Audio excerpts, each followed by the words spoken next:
See, in question number 1, they have asked us to solve this in equation, then write the solution set, and then we have to represent it on the number line.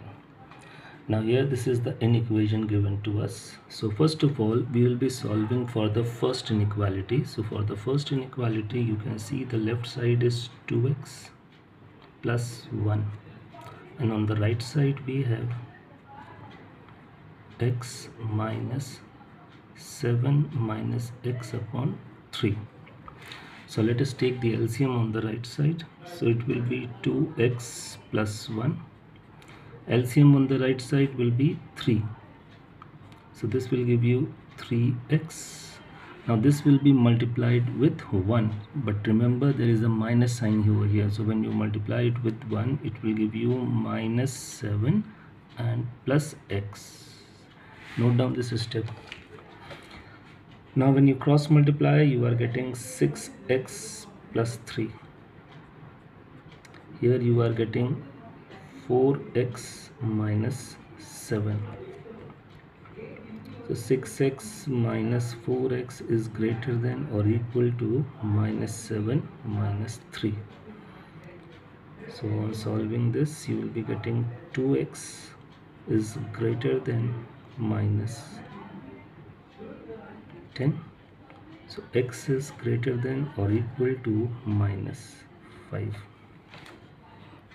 So solving the first inequality, we have got x is greater than or equal to minus 5. See, we took the LCM here, 3. This becomes 3x. Now this will be multiplied with 1, but minus sign is there, so minus 7 plus x. When you cross multiply, this becomes 6x plus 3 greater than or equal to, on the right side you are getting 4x minus 7. Transferring these terms, we are getting 2x is greater than or equal to minus 10. So x is greater than or equal to minus 5. Okay, now solving for the second inequality. Here you can see this is the second inequality. So this is the left side of it. So x minus 7 minus x upon 3 greater than 2x minus 4. The LCM will be 3. So this will give you 3x, then minus multiplied by 1. But remember, again minus sign is there, so this will give you minus 7 plus x. So it's 2x minus 4. Cross multiply it. So it's 4x minus 7 is greater than, now you cross multiply 3, you will getting 6x minus 12. So this will give you minus 7. This will become plus 12. This will give you 6x minus 4x. So that gives you 5. This gives you 2x. So you are getting x is less than 2.5, you can say, or x is less than 5 by 2. So see, for the second inequality, this was the left side and this one was the right side. So taking LCM, you get 3x minus 7 and plus x. This is 2x minus 4. So on the left side it's 4x minus 7. Right side it becomes, on cross multiplication, 6x minus 12. So this will become 6x minus 4x, and this will become minus 7 plus 12. So 5. Okay, now after solving the two inequalities, now let us combine these two. Now see, combining these two and writing it in the set form, that is the solution set. So we are going to write the solution set. It will be x such that, now combining these two, one equality shows that x is greater than, x को आप ऐसे बीच में लिख लीजिए, left side पे आप लिखेंगे x greater than, तो जब x ग्रेटर है तो इक्वल भी है, देखो x ग्रेटर देन और इक्वल टू -5, और फिर एक है x is less, x is less than 5/2 and x belongs to, okay question में आपके पास दिया था कि x belongs to real numbers, right. तो ये हमने लिख लिया solution set. Now this solution set is in the set builder form. Now remember, whenever it belongs to real numbers, you cannot list out the numbers, so you can write the solution set only in the set builder form. इसको हम सिर्फ set builder form में लिख सकते हैं। अब इसके लिए नंबर लाइन कैसे बनेगी देखिएगा। Let us consider a number line over here. देखिए लीस्ट है -5। ये ध्यान रखिएगा, जो लीस्ट होता है सोल्यूशन सेट में आपको उसका प्रीसीडिंग दिखाना पड़ता है, और जो मैक्स होता है उसका सक्सीडिंग दिखाना पड़ता है। सबसे पहले तो ये एरो ज़रूर लगा दीजिएगा दोनों तरफ। Now the least over here is -5, तो इसका प्रीसीडिंग हम शो कर देंगे -6। Now it's -5, -4, -3। अच्छा ये चीज़ ध्यान रखिएगा, इसको आप स्केल से नाप के इक्वी स्पेस्ड रखिएगा, ये नहीं कहीं कम कहीं ज़्यादा। Do it with the help of scale proper. अगर आप रफ स्केच बना देंगे और ये इक्वी स्पेस नहीं रखेंगे तो ध्यान रखिएगा मार्क्स आपके डिडक्ट हो सकते हैं। अच्छा ये 5/2 अगर मैं इसको डेसिमल में चेंज करके देखूँ ओरली, सो इट्स 2.5, राइट। तो 2.5 के आगे मैं मैक्सिमम 3 दिखा दूँ, इसके आगे या 4 दिखा दें और आगे तक। तो ये हमने अभी फ़िलहाल नंबर लाइन बना ली। अब इसके ऊपर मुझे प्लॉट करना है, चूँकि ये x बिलोंग्स टू किसको है, रियल नंबर्स को, तो इसमें डेसिमल वाले नंबर भी होंगे शामिल। तो इसकी प्लॉटिंग कैसे होती है, सबसे पहले x -5, तो आप -5 के ऊपर एक सर्कल बना लीजिए ऐसे करके। अब ये इक्वल टू -5 है, तो ये सर्कल आप इसमें इंक्लूड कर दीजिए, मतलब -5 इंक्लूड हो गया। अब नेक्स्ट देखिएगा x इज़ लेस देन 5/2, तो मतलब 2.5, तो 2.5 आपको यहाँ पे मिलेगा 2 और 3 के बीच में। यहाँ पे आप एक सर्कल बनाइए ऐसे करके, लेकिन यहाँ पे इक्वालिटी का साइन नहीं है, तो इसका मतलब ये जो आपका 5/2 है, यहाँ पे इसको हाईलाइट से करेंगे, तो 5/2 इंक्लूडेड नहीं है। तो जो एंड इंक्लूडेड नहीं होगा वहाँ पे सर्कल आप अनशेडेड रखेंगे। शेड करने का मतलब हो गया कि दिस इज़ इंक्लूडेड, तो इंक्लूडेड वही होता है जिसमें इक्वालिटी होगी। इसमें इक्वालिटी नहीं है, तो यानी कि 2.5 is not included. Now in between आपके ये सारे नंबर्स इंक्लूडेड हैं, तो ये आपके पास आ जाएगा नंबर लाइन। तो जब भी x belongs to real number होगा तो नंबर लाइन आपको इस तरीके से बनानी होगी, ध्यान रखिएगा, ठीक है। सिर्फ x belongs to real number में ही इस टाइप से नंबर लाइन बनती है बस।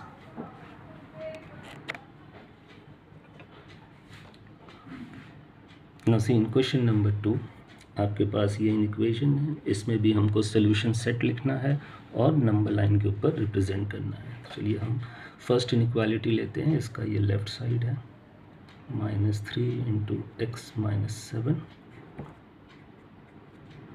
और ये इसका राइट साइड हो गया। तो this will give you -3x + 21, और ये आपको देगा, सो ये हो जाएगा -3x, इधर आके +7x, this will give you 15 - 21। So 4x is greater than और इक्वल टू, इधर आपको मिलेगा -6। x इज़ ग्रेटर देन और इक्वल टू -6/4, तो x इज़ ग्रेटर देन और इक्वल टू -3/2। अगर हम इसको रफ में देख लेंगे तो -1.5। तो ये हमारे पास एक इनइक्वालिटी को सॉल्व करके आ गया। ओके, अब हम सेकंड इनइक्वालिटी को सॉल्व करते हैं। तो सेकंड इनइक्वालिटी के लिए देखिए, ये हमारा लेफ़्ट साइड हो गया 15 - 7x, और ये हमारा राइट साइड है, ठीक है। अब इसमें अगर हम क्रॉस मल्टीप्लाई करें तो हमें मिलेगा 45 minus 21x, this side it's x plus 1, so this will become 45 minus 1 on the right side, so this will give you 44, this will give you 22x, divide करेंगे तो x is less than 2। अब हमने दोनों inequality को solve करके देख लिया, अब इन दोनों इनइक्वालिटी को हम कंबाइन कर देंगे। ठीक, तो देखिए आपका सॉल्यूशन सेट,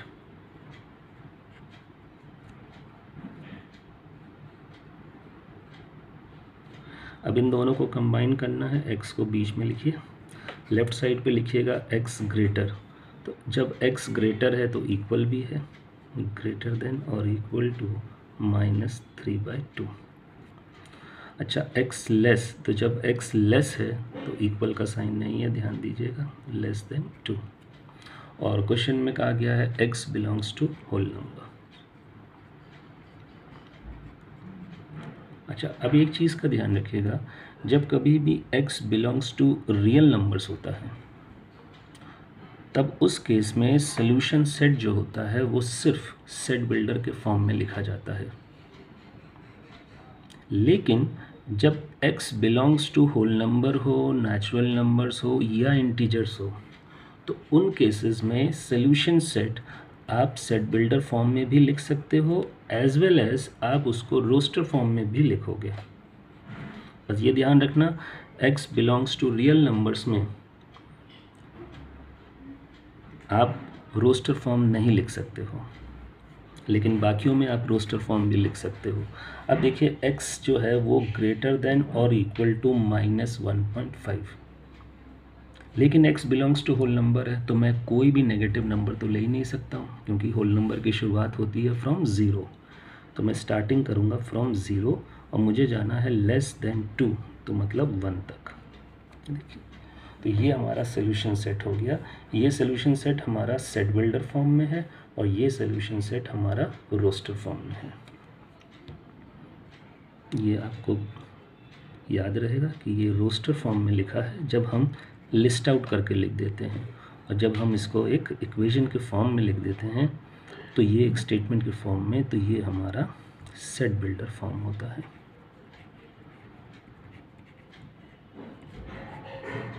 तो बस यही ध्यान रखिएगा, जब x belongs to real numbers होगा तो सिर्फ और सिर्फ सेट बिल्डर फॉर्म, बाकियों में आप रोस्टर फॉर्म भी। अब इसको नंबर लाइन के ऊपर प्लॉट करना है, जल्दी से उसको नंबर लाइन के ऊपर हम लोग प्लॉट कर लेते हैं। अब आप ये देखिए, इस सॉल्यूशन सेट में आपको लीस्ट नंबर दिखाई दे रहा है 0, तो इसका प्रीसीडिंग ज़रूरी है नंबर लाइन के ऊपर, तो हम -1 से शुरुआत कर लें। मैक्स दिखाई दे रहा है 1, तो 1 का सक्सीडिंग हमको दिखाना ज़रूरी है। आप उससे ज़्यादा भी दिखा दो तो कोई फ़र्क नहीं, लेकिन लीस्ट का सक्सीडिंग और मैक्स का लीस्ट का प्रीसीडिंग और मैक्स का सक्सीडिंग ये दिखाना ज़रूरी है। अब इन पे प्लॉटिंग कैसे होती है, जैसे 0 और 1, तो हमें सिर्फ यही नंबर हाईलाइट करने होंगे इस पे, बस और कोई नहीं। यानी क्योंकि इसमें इन बिटवीन जो डेसिमल वाले नंबर्स होते हैं वो तो होते नहीं हैं, वो सिर्फ रियल नंबर्स में होते हैं। तो इनमें आप प्लॉटिंग हमेशा ऐसे करोगे कि जो नंबर आपको सॉल्यूशन सेट में दिख रहे हैं बस उन्हीं को हाईलाइट करोगे। क्वेश्चन नंबर 3 में अगर हम लोग देखें तो क्वेश्चन नंबर 3 में भी वही चीज़ है कि solution set and representation on the number line. Okay ना, इस देखिए इसमें दो इनइक्वालिटी हैं। फर्स्ट इनइक्वालिटी के लिए ये आपका लेफ्ट साइड है -10 1/3, राइट साइड है 6y अपॉन 3 + 3। ये तो इधर हम इसको इन प्रॉपर फ्रैक्शन में कन्वर्ट करते हैं तो -31/3, और राइट साइड में एलसीएम हो जाएगा 3, so this will give you 6y + 9। Denominators दोनों तरफ कैंसिल कर लें, वो हो ही जाएंगे जब क्रॉस मल्टीप्लाई करके इधर उधर करके ट्रांसफर, तो उसको डायरेक्ट ऐसे ही कर दो। तो आपके पास बच रहा है -31, इसको क्रॉस मल्टीप्लाई करके लाओगे 3 को कैंसिल कर देगा, डायरेक्ट कैंसिल कर दिया हम लोगों ने, 6y + 9। अब ये आपका इधर आएगा तो ये हो जाएगा -31 -9, इधर 6y, so this will give you -40, so -40/6। इसको अगर आप रिड्यूस करते हैं तो -20/3, यानी कि ये आपके पास बनेगा -6 होल नंबर हो जाएगा 2/3। यानी कि इसको अगर हम लोग रफ में देखें तो ये हमारे पास -6.8 के करीब, -6.7 के करीब आएगा ये, है ना। अगर इसको हम चाहें तो अपने कन्वीनियंस के लिए ब्रैकेट में लिख लेंगे, एग्ज़ाम में आप लिखो ना लिखो, अपने कन्वीनियंस के लिए लिख लेना कि ये -6.6 -6.7 है। चलिए अब हम लोग इसमें राइट साइड के लिए देखेंगे, सॉरी सेकंड वाली इनइक्वालिटी के लिए। ये आपका लेफ़्ट साइड है, 6y/3 + 3 लेस देन और इक्वल टू, राइट साइड में है y/2 प्लस, अच्छा इसको भी इम्प्रॉपर में चेंज कर लें तो ये हो जाएगा 15/16/3। एलसीएम यहाँ हो गया 3, this will give you 6y + 9। On the right side LCM हो गया 6, so this will give you 3y + 32। इधर क्रॉस मल्टीप्लाई करेंगे तो 3 इसको रिड्यूस करेगा 2 टाइम्स, 2 से क्रॉस मल्टीप्लाई हो जाएगा ये, तो 12y + 18, this is 3y + 32, so 12y - 3y, this will give you 32 - 18, this will give you 9y।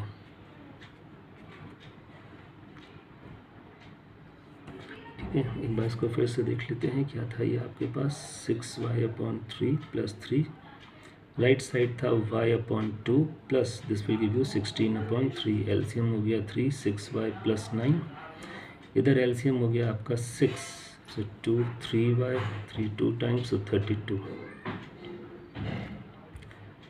3 1 3 2, 2 से इधर मल्टीप्लाई किया तो 12y + 18, इधर आया 3y + 32, ट्रांसफरिंग द टर्म्स तो 9y, इधर 32 - 18 तो ये आपको दे देगा 14,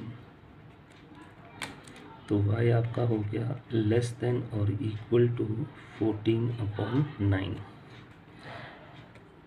ठीक है, अब इसको अगर हम लोग कंबाइन करें और हम लिखें सॉल्यूशन सेट, देखिए सॉल्यूशन सेट, सॉरी ये y के लिए है तो इसमें y रहेगा। अच्छा y जो है वो है ग्रेटर देन -6 होल नंबर 2/3 और y लेस देन और इक्वल टू है 14/9, और आपका जो y है वो बिलोंग कर रहा है किसको, इंटीजर्स को। ठीक, अब देखिएगा इसमें इंटीजर्स है तो पहली बात तो डेसिमल वाला कोई नंबर होगा नहीं। अगर मैं इसका एक रफ बना के देखूं अपने लिए तो y ग्रेटर देन, इसको अगर मैं डेसिमल में करूं तो ये हो जा रहा है -6.7 के राउंड ऑफ करके, और इसको अगर मैं करूं तो ये आपके पास हो जा रहा है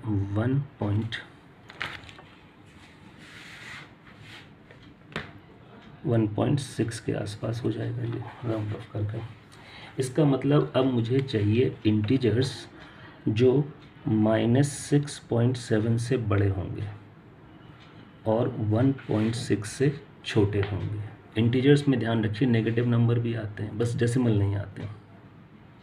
तो ये देखिए -6.7 से बड़ा इंटीजर होगा -6, -5, -4, -3, -2, -1, 0, और मुझे कहाँ तक लेना है 1.6 से छोटा, तो 1.6 से छोटा होगा 1। तो ये मेरे पास आ गया इसका सॉल्यूशन सेट, देखिए क्लियर है ये इतना। तो इसको हम लोगों ने डेसिमल में कन्वर्ट करके देख लिया और उसके अकॉर्डिंग हम लोगों ने अब इसका आप नंबर लाइन के ऊपर रिप्रेजेंटेशन कर दो। अब अगर इसका हम नंबर लाइन के ऊपर रिप्रेजेंटेशन करें तो लीस्ट है -6, तो इसका प्रोसीडिंग -7 से दिखाइए।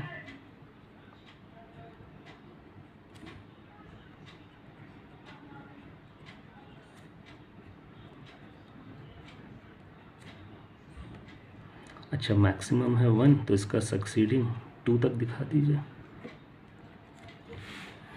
अब सोल्यूशन सेट जो है वो आपका देखिए रोस्टर फॉर्म में है, तो जब सोल्यूशन सेट रोस्टर फॉर्म में होता है तो सिर्फ आप उन्हीं नंबर्स को हाईलाइट करेंगे नंबर लाइन के ऊपर जो ये रोस्टर फॉर्म में आ रहे हैं, सिर्फ ये नंबर हाईलाइट होंगे।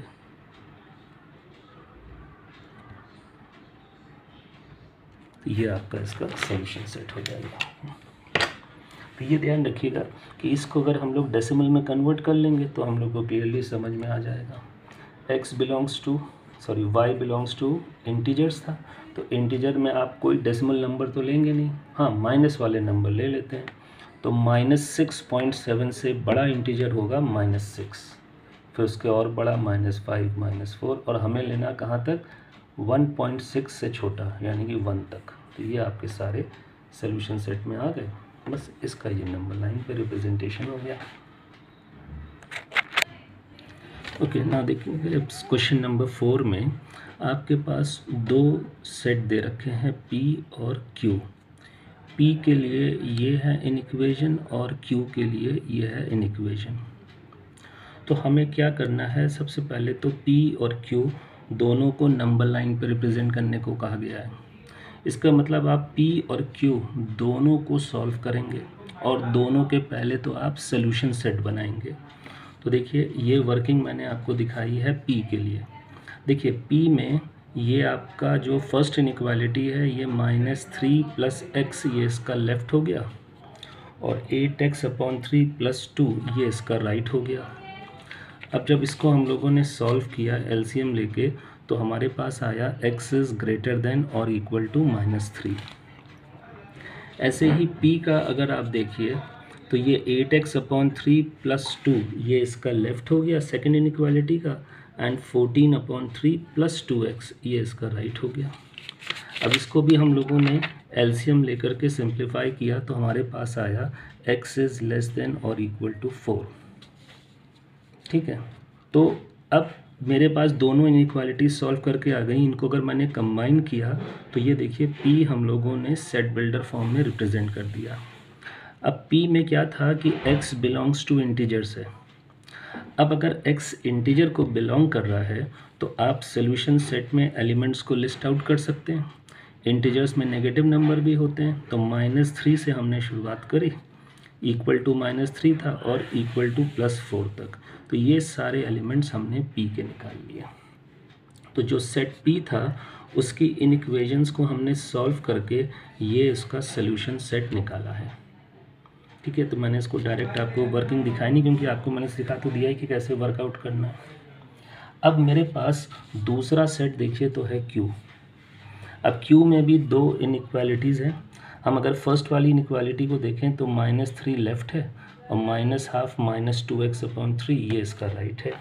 तो ये देखिए, अब आप लोग इस इनइक्वालिटी का ये लेफ़्ट और ये इसका राइट। तो जब हम लोगों ने ध्यान से देखिएगा इस इनइक्वालिटी को राइट की तरफ एलसीएम लिया 6 और इसको जब सॉल्व किया तो आया x is less than 3 whole number 3/4। फिर मैंने इसकी दूसरी इनइक्वालिटी को देखा तो दूसरी इनइक्वालिटी जो P की थी ये देखिए, उसका लेफ़्ट हैंड, ये सेकंड इनइक्वालिटी है, इसका लेफ़्ट हैंड है -½ -2x/3, तो ये देखिए, और लेस देन राइट साइड है 5/6। अब इधर एलसीएम ले लिया, एलसीएम हो गया 6, तो इधर आ गया -3 -4x, और जब इसको हम लोगों ने सिंप्लीफाई किया फर्दर तो देखिए ये आ गया x इज़ ग्रेटर देन -2। अब इन दोनों इनइक्वालिटीज़ को हमने कंबाइन करके लिख दिया। अब इसमें क्या था कि जो x है वो बिलोंग कर रहा है रियल नंबर्स को, राइट। तो अब अगर x रियल नंबर्स को बिलोंग कर रहा है तो आप सोल्यूशन सेट को सिर्फ और सिर्फ रोस्टर फॉर्म में, सेट बिल्डर फॉर्म में लिख सकते हैं, रोस्टर फॉर्म में नहीं। ठीक, ये हमारा सोल्यूशन सेट। अब दोनों के सोल्यूशन सेट हमारे पास आ गए। अब हम इन दोनों के लिए नंबर लाइन बनाएंगे। चलिए वो नंबर लाइन आपके सामने मैं बना रहा हूँ ताकि आपको समझ में आ सके। तो देखिए P में ये एलिमेंट्स थे, तो जब एलिमेंट्स मतलब कोई भी सेट अगर उसका सोल्यूशन सेट अगर रोस्टर फॉर्म में है तो मतलब मुझे नंबर लाइन के ऊपर इन्हीं नंबर्स को हाईलाइट करना होगा बस, -3 से +4। अब इसको आप समझ लीजिए, हमने -3 से +4 तक के बस ये नंबर्स हमें हाईलाइट करने हैं, क्योंकि डेसिमल वाला कोई भी पोर्शन इसमें नहीं होगा, क्योंकि ये बिलोंग कर रहा है किसको, इंटीजर्स को, इसलिए इसकी प्लॉटिंग ऐसे होगी। अब हम Q की प्लॉटिंग करेंगे आपके सामने। अब देखिएगा Q की प्लॉटिंग के लिए देखिए तो X बिलोंग कर रहा है रियल नंबर्स को, तो इसमें डेसिमल वाले भी होंगे, तो इसकी प्लॉटिंग कैसे होती है अब ये समझ लीजिए एक बार फिर से। तो सबसे पहले मेरे पास है X इज़ ग्रेटर देन -2, तो मैं एक सर्कल बनाऊंगा -2 पे ऐसे, लेकिन यहाँ इक्वल का साइन नहीं है तो मतलब -2 इज़ नॉट इंक्लूडेड, तो इसको मैं शेड नहीं करूँगा, ऐसे रहने दूँगा। अब मुझे चाहिए 3 होल नंबर 3/4। अगर मैं इसको डेसिमल में कन्वर्ट करके देखूँ आपके लिए तो ये आपके पास आएगा 3.75। तो देखिए 3.75 3 और 4 के बीच में मिलेगा और क्लोज टू 4, तो मैं यहाँ पे ले लेता हूँ इसको क्लोज टू 4, इस पे एक सर्कल बना देता हूँ। अच्छा, चूँकि नंबर लाइन के ऊपर ये चीज़ थी नहीं तो इसको आप हाईलाइट कर देंगे यहाँ पे कि यहाँ पे आपने लिया है 3 होल नंबर 3/4। अच्छा, इसमें भी देखिए तो इक्वालिटी का साइन है नहीं, तो इसका मतलब हम इसको भी नहीं ले सकते। अब इन बिटवीन सारे नंबर होंगे, तो ये जो आपके सामने आया ये आया प्लॉटिंग ऑफ Q। अब देखिए P और Q दोनों की प्लॉटिंग आपके सामने है। अब क्वेश्चन में कहा जा रहा है कि आपको फाइंड करना है P इंटरसेक्शन Q। अब P और Q में जो एलिमेंट्स कॉमन है, तो पहली बात तो आप ये समझ लो कि P और Q में डेसिमल वाले नंबर कॉमन नहीं होंगे, क्योंकि इसके पास डेसिमल है ही नहीं लेकिन इसके पास है, तो P और Q में डेसिमल का इंटरसेक्शन नहीं हो सकता। तो डेसिमल वाले नंबर तो नहीं होंगे, सिर्फ और सिर्फ इंटीजर्स होंगे कॉमन। अब इंटीजर्स देखिए कहाँ से कॉमन है। अगर मैं बात करूं, देखिए -2 की अगर बात करूं तो -2 इसके पास है लेकिन इसके पास नहीं है, क्योंकि आप देख सकते हैं ये शेड नहीं हुआ है, यानी कि -2 इज़ एक्सक्लूडेड, तो -2 नहीं है, एक के पास है दूसरे के पास नहीं। ये देखिए -1 से ये लाइन जा रही है तो मतलब -1 इसके पास है, -1 इसके पास भी है, तो इंटरसेक्शन का मतलब हुआ कॉमन, तो दोनों में एक तो -1 कॉमन हो गया। देखिए 0 इसके पास है और ये लाइन जो है ये 0 के ऊपर से जा रही है, तो 0 इसके पास भी है, तो ये कॉमन हो गया। 1 को देखिए दोनों के पास है, 2 इसके पास है, 2 के ऊपर से लाइन जा रही है तो 2 इसके पास भी है, 3 इसके पास है, 3 के ऊपर से लाइन जा रही है तो 3 इसके पास भी है। अब ध्यान से देखो तो 4 इसके पास है लेकिन 4 इसके पास है ही नहीं, तो कॉमन बस यहाँ तक हुआ। तो क्वेश्चन के सेकंड पार्ट में आपसे कहा था फाइंड P इंटरसेक्शन Q, तो ये P इंटरसेक्शन आपका Q हो गया। क्लियर हो गया ये चीज़ आपको?